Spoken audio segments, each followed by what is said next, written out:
žena koja je kod nas postala član Akademije nauka i umetnosti bila je Isidora Sekulić. Dopisni član Akademije postala je 1939. a redovni 1950. U Francuskoj stvari stoje malo drugačije. Prva žena koja je postala član Francuske Akademije nauka i umetnosti bila je Margaret Yourcenar, 1980. godine. Tih dana Parizom je kružila jedna anegdota. Pored table koja se nalazi na vratima toaleta u Akademiji, govorilo se trebalo bi da se doda još jedna. Pored imena gospoda, messieurs, trebalo bi da stoji i Margaret Yourcenar. Bilo kako bilo, ova izvanredna književnica poznata je i po tome što se bavila našom epskom književnošću. Postoji jedan njen vrlo zanimljiv esej o našim epskim pesmama u vezi sa Markom Kraljevićem. A njeno epsko životno delo jesu Hadrijanovi memoari, pseudoistorijski roman koji je sa prekidima pisala više od 20 godina.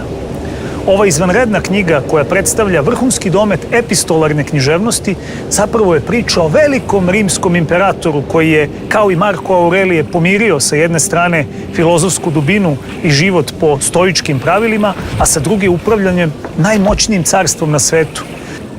Njegovo detinjstvo u Španiji, proročanstvo koje mu objašnjava njegov deda, zatim život mladog legionara Hadrijana i priču koja se završava njegovim usvajanjem. Naime, tadašnji rimski imperator usvojio je Hadrijana da bi on mogao da mu bude naslednik. Zatim jednu strašno dramatičnu borbu za vlast u kojoj Hadrijan pobeđuje, a pritom se surovo obračunava sa uzurpatorima.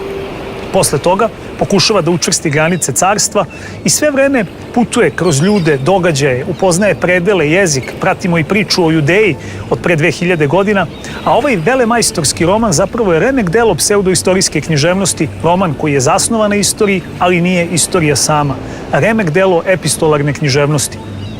Ova knjiga data je kao ispovest imperatora. Umirući Hadrijan obraća se pismima svom prijatelju kroz koja govori o životu, o smislu života, o načinu na koji je upravljao carevinom, o ljudima, događajima, o granicama carstva, o legijama, o ljudima koji su mu verni, o ljudima protiv kojih se borio, o različitim plemenima, o različitim običajima. Izvanredan primer pseudoistorijskog romana.